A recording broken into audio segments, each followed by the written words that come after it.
Guys, कैसे हैं आप सब। आई होप आप सभी बहुत अच्छे होंगे। तो आज हम बात करेंगे 4th ग्रेड की तैयारी कैसे करें। और आज है 19 तारीख, यानी कि इसकी लास्ट डेट है।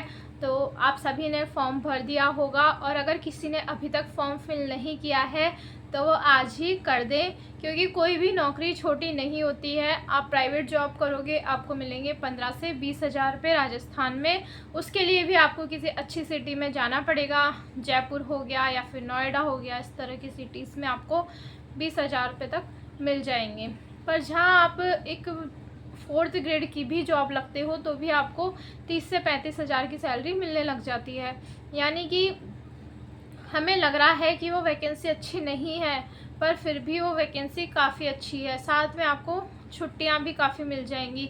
जैसे कि आज मेरी 3 दिन की छुट्टी आ गई अभी, गुड फ्राइडे, सैटरडे, संडे। इसके पहले मेरी 5 दिन की छुट्टी आई थी लास्ट संडे को। तो इस तरह से आपको छुट्टियां भी बहुत मिलती रहती है, यानी कि आपको आगे प्रिपरेशन करने का भी टाइम मिलता रहेगा। और 6 बजे तक का आपका ऑफिस का टाइम रहता है, तो 6 से 6:30 7 बजे तक आप घर पर आ जाओगे। और उसके बाद में भी आप नाइट में भी 2 से 3 घंटे इजीली पढ़ सकते हो। और अगर इसके अलावा आपको कोई ऐसा डिपार्टमेंट मिलता है जैसे कि स्कूल एजुकेशन वगैरह हो गया, तो उसमें तो आप जल्दी फ्री हो जाओगे, तो आपको और पढ़ने का टाइम मिल जाएगा। तो इसलिए जो भी तैयारी कर रहे हैं कैंडिडेट पटवारी की, वीडियो की, आप सभी फॉर्म ज़रूर भरें, क्योंकि ज़रूरी नहीं है कि जो अभी पटवारी की तैयारी कर रहा है उन सबका पटवारी में सिलेक्शन हो जाएगा। वैकेंसीज़ तो लिमिटेड है, 2020 वैकेंसीज़ है।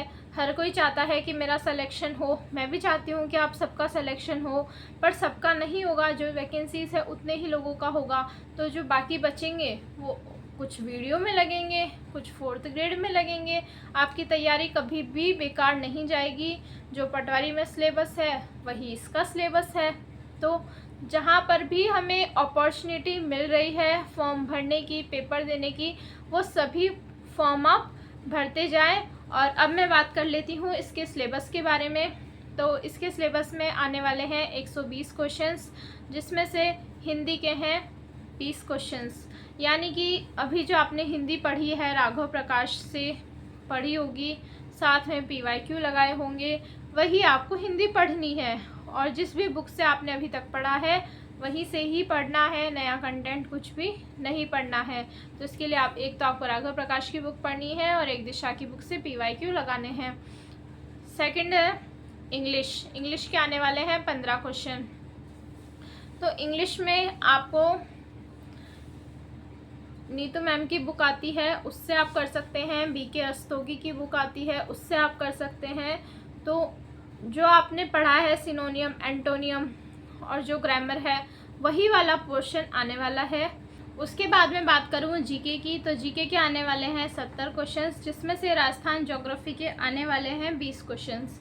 और अब आपको ये डाउट है कि 41 जिलों के हिसाब से पूछा जाएगा या 33 जिलों के हिसाब से। तो अभी तक 33 जिलों के अकॉर्डिंग ही पूछा जा रहा है। अगर 41 का कुछ क्वेश्चन बनता है तो वो करंट में से ही आता है।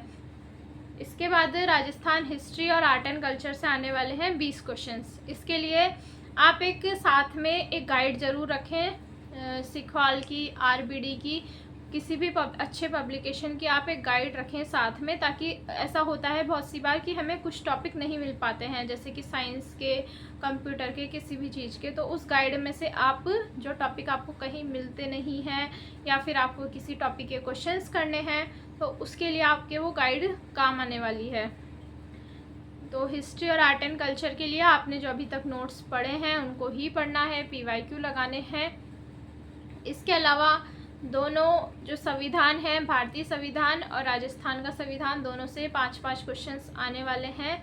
इसके लिए एक राजस्थान पॉलिटी की एक बुक है, राजीव चौधरी ऐसे कुछ नाम है, मुझे कंफर्म नाम याद नहीं आ रहा है, राजस्थान की राजव्यवस्था के नाम से। उसमें राजस्थान पॉलिटी का बहुत अच्छा मैटर दिया गया है। और इंडियन पॉलिटी के लिए आप किसी बुक पर जाने की बजाय किसी नोट से ही पढ़ लें, क्योंकि बुक तो फिर लक्ष्मीकांत आती है, वो तो काफ़ी बड़ी हो जाती है। या फिर आप घटना चक्र ले सकते हैं, घटना चक्र में अच्छा दिया गया है। और जो सेंटर में जो क्वेश्चंस आते रहते हैं इंडियन पॉलिटी के, वो सारे दिए गए हैं। इसके बाद है साइंस के 5 क्वेश्चंस। तो साइंस के लिए एक दक्ष की बुक आती है, वो आप ले सकते हैं। और ज़रूरी नहीं है कि जो बुक मैं बोल रही हूँ आपको वही लानी है, आपने पहले पढ़ रखा है तो आपको वही पढ़ना है। ये जो बुक्स बता रही हूँ ये नए लोगों के लिए बता रही हूँ। इसके बाद है करंट। तो करंट के लिए आपको पढ़नी है हर महीने की क्रोनोलॉजी, डेली करंट नहीं पढ़ना है। और क्रोनोलॉजी को अभी से पढ़ने लग जाएं, क्योंकि हम सोचते हैं कि लास्ट में पढ़ेंगे और फिर लास्ट में हमारा करंट कंप्लीट नहीं हो पाता है। तो हर महीने की क्रोनोलॉजी लेकर के आएँ, उससे पढ़ लें। और अगर लास्ट में आपके पास टाइम बचता है तो एक बार 6 महीने की या साल भर वाली मूमल आप देख सकते हैं। इसके बाद है कंप्यूटर के 5 क्वेश्चंस। तो कंप्यूटर के क्वेश्चंस ज़्यादा टफ नहीं आते हैं। इसके लिए भी आपके पास में अरिहंत या फिर दक्ष की बुक आती है, वो पढ़ सकते हैं। उसके बाद आप PYQ लगा लीजिए। PYQ लगाना बहुत ज़्यादा इम्पॉर्टेंट है, उसमें से क्वेश्चंस बहुत सारे रिपीट होते हैं। इसके बाद है मैथ्स के 15 क्वेश्चंस। तो मैथ्स के लिए आप कोई सी भी बुक ले सकते हैं, और जिनको मैथ्स समझ में नहीं आती है वो किसी अच्छे यूट्यूब चैनल से मैथ्स पढ़ सकते हैं। तो सिलेबस आप देख सकते हैं कि जो हर एग्ज़ाम में आता है वही सिलेबस है, और कुछ ऐसा अलग नहीं है। और वैकेंसीज़ कितनी सारी है, वैकेंसीज़ है 53,000। यानी कि जो पहले टीचर्स में वैकेंसी आती थी, इतनी सारी वैकेंसीज़ आपको इस एग्ज़ाम में देखने को मिल रही है। यानी कि आपके सिलेक्शन के चांसेस बहुत ज़्यादा हैं।